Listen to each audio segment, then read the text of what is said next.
সারা দেশে বইছে ভোটের হাওয়া। ৩০০ আসনে প্রচারণায় ব্যস্ত প্রার্থীরা। কে জিতবে, কে হারবে, কোন দল বেশি আসন পেয়ে যাবে ক্ষমতায়, সেই হিসাব নিকাশে ব্যস্ত ভোটাররা। সেই ভোটের অঙ্ক নিয়েই আমরা হাজির হলাম আরও একবার। এই পর্বে আমরা মিলিয়ে দেখব ঢাকা ৯ আসনের হিসাব নিকাশ।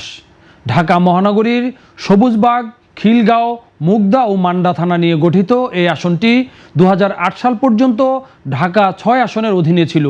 শুরুতেই আমরা দেখে নিব ১৯৯১, ৯৬ এবং ২০০১ সালে ঢাকা ৬ এবং পরবর্তীতে ২০০৮ সালে ঢাকা ৯ আসনের ভোটের হালচিত্র।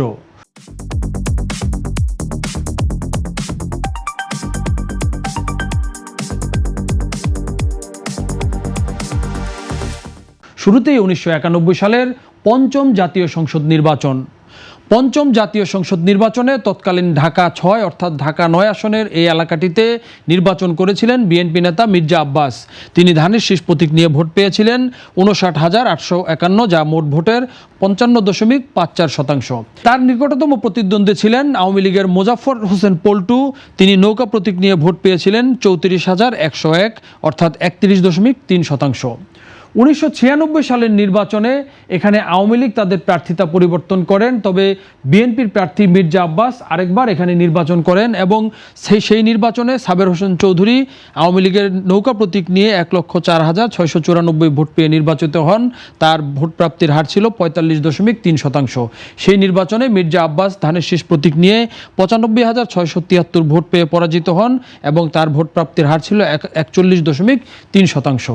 ২০০১ সালের নির্বাচনে আবারও এই দুইজনের মধ্যে প্রতিদ্বন্দ্বিতা হয় এবং সেই নির্বাচনে মির্জা আব্বাস আবারও এই এলাকাটিতে বিজয়ী হন। তিনি ধানের শীষ প্রতীক নিয়ে ভোট পান ১,৫৬,৩৫৮, যা মোট ভোটের ৫৫.৪%। সাবের হোসেন চৌধুরী আওয়ামী লীগের প্রার্থী, তিনি নৌকা প্রতীক নিয়ে ১,১৬,৯৭৬ ভোট পেয়ে পরাজিত হন। তার ভোট প্রাপ্তির হার ছিল ৪১.৪%। পরবর্তীতে ২০০৮ সালের নবম জাতীয় সংসদ নির্বাচনের আগে এই ঢাকা ৬ অর্থাৎ মতিঝিল এবং সবুজবাগ এলাকাকে ভাগ করে দুটি আসন করা হয়। এর মধ্যে ঢাকা ৯ আসনে সবুজবাগ, খিলগাঁও, মুগদা এবং মান্ডা থানার অধীনে এই ঢাকা ৯ আসন গড়ে তোলা হয় এবং সেই নির্বাচনে এই ঢাকা ৯ আসনে বিএনপির প্রার্থী হন শিরিন সুলতানা। তিনি ধানের শীষ প্রতীক নিয়ে ৯২,২২৭ ভোট পেয়ে পরাজিত হন এবং নির্বাচিত হন আওয়ামী লীগের সাবের হোসেন চৌধুরী। তিনি নৌকা প্রতীক নিয়ে ১,৭৯,৭৫৬ ভোট পেয়ে বিজয়ী হন। তার প্রাপ্ত ভোট ছিল ৬৪.৯%। এই ছিল ১৯৯১ থেকে ২০০৮ পর্যন্ত ৪টি নির্বাচনে ঢাকা ৯ আসন এই এলাকাটির চিত্র। এখন আমরা দেখব এবারের ত্রয়োদশ জাতীয় সংসদ নির্বাচনে এখানকার কি অবস্থা। শুরুতেই জানব ভোটারের সংখ্যার হিসাব। এই আসনটিতে এবারের নির্বাচনে মোট ভোটার সংখ্যা ৪,৬৯,৩৬০ ভোট, অর্থাৎ বাংলাদেশের যে কটি আসন খুব বড় আসন বা ভোটার সংখ্যার দিক থেকে এগিয়ে, তার মধ্যে এই আসনটি অন্যতম। এর মধ্যে নারী ভোটার রয়েছেন ২,৩১,৬৮২ এবং পুরুষ ভোটার ২,৩৭,৬৭৩। হিজড়া ভোটার রয়েছেন ৫ জন। এই ৪,৬৯,০০০ ভোটারের মন জয় করার জন্য যারা মাঠে রয়েছেন তাদের সম্পর্কে কিছু তথ্য আমরা জানব।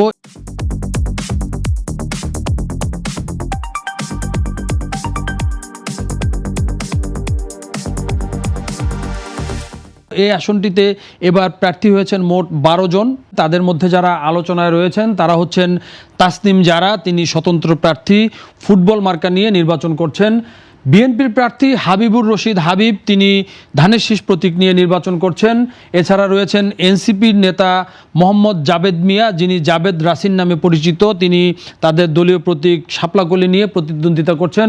মোটামুটি এই ৩ জনের মধ্যেই কিন্তু প্রতিদ্বন্দ্বিতা এখন হচ্ছে এবং এর মধ্যে তাসনিম যারা সারা দেশে বেশ আলোচিত হচ্ছেন এবং তার নির্বাচনী প্রচারণা বেশ সাড়া ফেলেছে।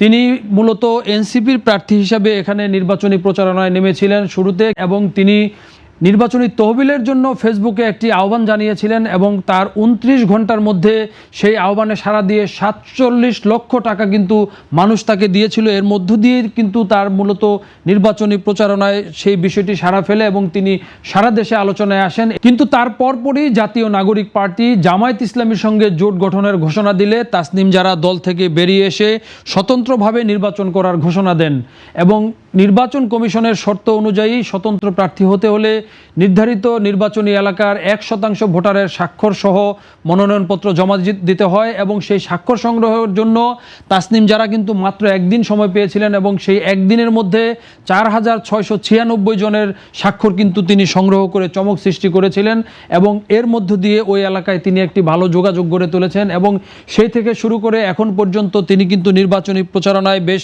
শক্তভাবে রয়েছেন এবং ভোটারদের মধ্যে বেশ সাড়া ফেলেছেন এবং তিনি বিজয়ী হওয়ার জন্য একজন সম্ভাব্য প্রার্থী হিসেবে সেখানে কিন্তু রয়েছেন। বিএনপির প্রার্থী হাবিবুর রশিদ হাবিব, তিনিও প্রথমবারের মতো নির্বাচন করছেন। তিনি জাতীয়তাবাদী ছাত্র দলের কেন্দ্রীয় কমিটির সাধারণ সম্পাদক ছিলেন। ওই ঢাকা ৯ আসন এলাকায় বিএনপির কিন্তু একটি শক্ত সাংগঠনিক অবস্থা রয়েছেন এবং সেই সাংগঠনিক শক্তি কাজে লাগিয়ে এবং তার একটি ইতিবাচক ইমেজ হাবিবুর রশিদ হাবিবের, সেই দুটি জিনিস কাজে লাগিয়ে তিনি নির্বাচনী প্রচারণা চালিয়ে যাচ্ছেন এবং তিনি জয়ের ব্যাপারে বেশ আশাবাদী। মূলত বিএনপির ভোট ব্যাংক এবং তার যে ইতিবাচক ইমেজ, সেই হিসেবে তিনি কিন্তু তাসনিম জারার শক্ত প্রতিদ্বন্দ্বিতা সত্ত্বেও তার কিন্তু জয়ের একটি সম্ভাবনা রয়েছে। এনসিপির প্রার্থী মোহাম্মদ জাবেদ মিয়া অর্থাৎ জাবেদ রাসিন নামে যিনি পরিচিত, তিনিও প্রথমবারের মতো নির্বাচন করছেন।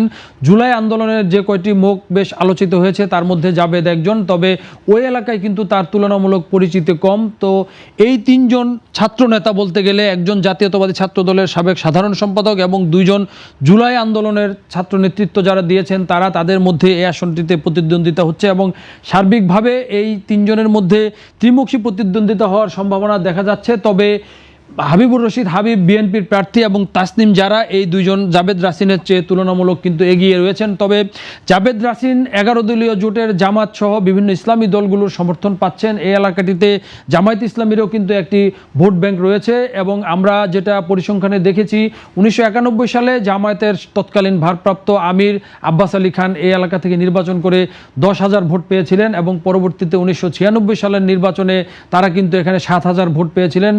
এই মুহূর্তে বাংলাদেশে জামায়াত ইসলামের যে শক্তিশালী একটি অবস্থান তৈরি হয়েছে, এই ঢাকা 9 আসনেও কিন্তু তাদের সাংগঠনিক শক্তি রয়েছে, সেই সমর্থনটি কিন্তু এই জাবেদ রাসিন অর্থাৎ শাপলাগলি প্রতীকের প্রার্থী পাবেন। সব মিলিয়ে এই ঢাকা 9 আসনে তাসনিম জারা, হাবিবুর রশিদ হাবিব এবং জাবেদ রাসিনের মধ্যে ত্রিমুখী প্রতিদ্বন্দ্বিতার একটা আভাস পাওয়া যাচ্ছে। তবে জুলাই আন্দোলনে যারা সক্রিয় ছিলেন এবং যারা এই আন্দোলনের সমর্থক, তাদের ভোটটি তাসনিম জারা এবং জাবেদ রাসিনের মধ্যে বিভক্ত হয়ে যাওয়ায় হাবিবুর রশিদ হাবিব কিছুটা হলেও সুবিধা পাচ্ছেন।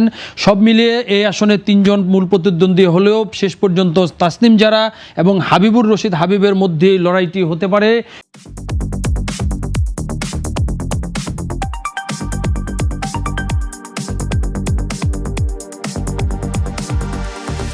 সারা দেশে ব্যাপক পরিচিতি পাওয়া তাসনিম জারা সেই লড়াইয়ে বিজয়ী হয়ে সংসদে যেতে পারছেন, নাকি বিএনপির ভোট ব্যাংক বজায় রেখে হাবিবুর রশিদ হাবিব প্রথমবারের মতো এমপি হচ্ছেন, সেটি দেখা যাবে 12ই ফেব্রুয়ারি নির্বাচনটি হয়ে যাওয়ার পর। দর্শক, ভোটের সেই অঙ্ক মিলিয়ে নিতে বাংলাদেশ প্রতিদিনের ইউটিউব চ্যানেল ও ফেসবুক পেজ ফলো করে আমাদের সঙ্গে থাকুন।